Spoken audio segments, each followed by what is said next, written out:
Hello students, हमारा जो topic है आज का free and fair electoral competition, स्वतंत्र और निष्पक्ष चुनाव। इसको समझने के लिए हम दो देशों का एग्जांपल लेंगे, हमारा पड़ोसी देश चाइना और मैक्सिको। ठीक है, तो सबसे पहले हम केस स्टडी करते हैं चाइना की।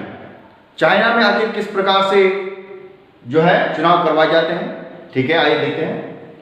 तो चाइना में राष्ट्रीय जनसंसद जैसे पार्लियामेंट, जो वहां की संसद है, उसके लिए हर 5 वर्ष बाद चुनाव करवाए जाते हैं। तो इलेक्शन हर 5 ईयर बाद कंडक्ट करवाए जाते हैं चाइना में, और इन इलेक्शन के माध्यम से राष्ट्रीय जनसंसद के 3000 सदस्यों का चुनाव लोगों के द्वारा किया जाता है। ठीक है, इन 3000 सदस्यों में से कुछ सदस्यों का चुनाव आर्मी के द्वारा भी किया जाता है।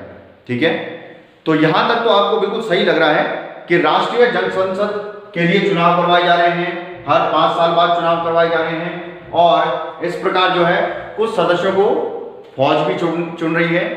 प्रॉब्लम यहां पर यह है कि यहां पर जितने भी जो 3000 मेंबर्स हैं, उन सबको कहीं ना कहीं से चाइनीज जो कम्युनिस्ट पार्टी है, जो चाइना की कम्युनिस्ट पार्टी है, उसकी सदस्यता लेना अनिवार्य है। अर्थात यहां पर आप देख पा रहे हैं जितने भी मेंबर 3000 चुने जाते हैं, कहीं ना कहीं उनका जो संबंध है वो चाइनीज कम्युनिस्ट पार्टी से ही होता है। तो इसका मतलब सारे लोग एक ही पार्टी से चुने गए हैं। ठीक है, तो यहां पर आपने चाइना को देखा, जहां पर इलेक्शन करवाए जा रहे हैं 5 साल बाद, सब कुछ हो रहा है, लेकिन पार्टी कितनी है? सिर्फ एक। तो वन पार्टी सिस्टम कहां है? चाइना में। लोगों के पास यहां पर कोई भी ऑप्शन नहीं है। अगर चुनना है तो चाइनीज कम्युनिस्ट पार्टी और चाइनीज कम्युनिस्ट पार्टी, इन दोनों में से एक को ही चुनना पड़ेगा। ठीक है, आइए देखते हैं दूसरा एग्जांपल मैक्सिको का। मैक्सिको में जो पार्टी है PRI, the institutional revolutionary party. ठीक है, PRI the institutional revolutionary party. ये पार्टी 1930 से लेकर और 2000 तक लगातार हमेशा पावर में रही, सत्ता में रही। गवर्नमेंट सिर्फ एक ही पार्टी की बनती थी मैक्सिको में, और वो पार्टी है PRI। ठीक है, तो आखिर इतनी अच्छी थी क्या ये पार्टी, या ये बहुत ही अच्छे काम करती थी? तो यहां पर समझने वाली बात यह है कि जिस प्रकार चाइना में हमने देखा कि एक ही प्रकार की गवर्नमेंट है, एक ही प्रकार की गवर्नमेंट बार बार बन रही है, वही लोग हैं, एक ही पार्टी है।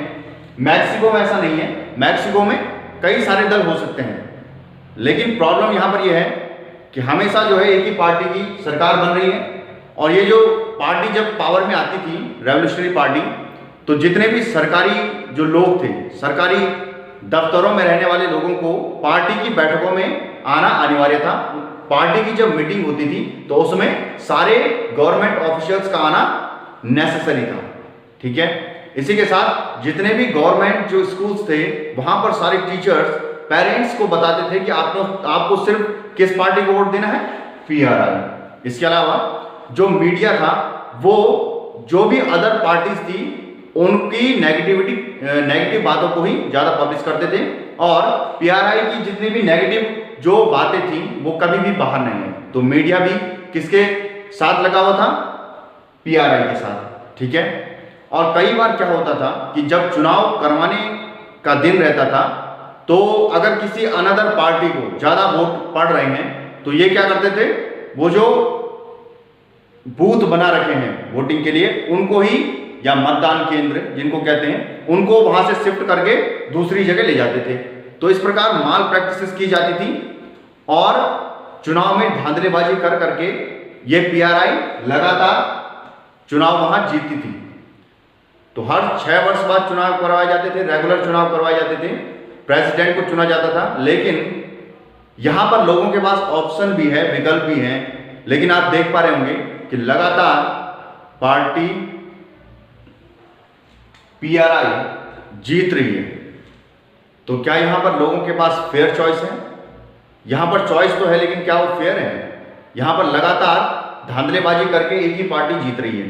तो इस प्रकार डेमोक्रेसी में आप देख पा रहे हैं, सबसे पहले लोगों के पास 2 या 2 से अधिक ऑप्शंस होने चाहिए, विकल्प होने चाहिए, ताकि वो अनदर जो विकल्प है उन पर भी जा सके। ऐसा ना हो कि जैसे चाइना में द कम्युनिस्ट पार्टी है, सिर्फ एक ही पार्टी है, तो लोगों के पास यहाँ विकल्प नहीं है। और दूसरा, यहाँ मैक्सिको में विकल्प तो हैं, लेकिन उन विकल्पों का कोई सार्थक अर्थ नहीं है।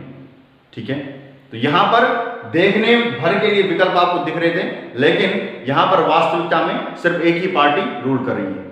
ठीक है, तो इस प्रकार आपने देखा कि लोकतंत्र में स्वतंत्र और निष्पक्ष चुनाव करवाए जाने आवश्यक हैं। ये हमने 2 एग्जाम्पलों से देखा। ठीक है, थैंक यू।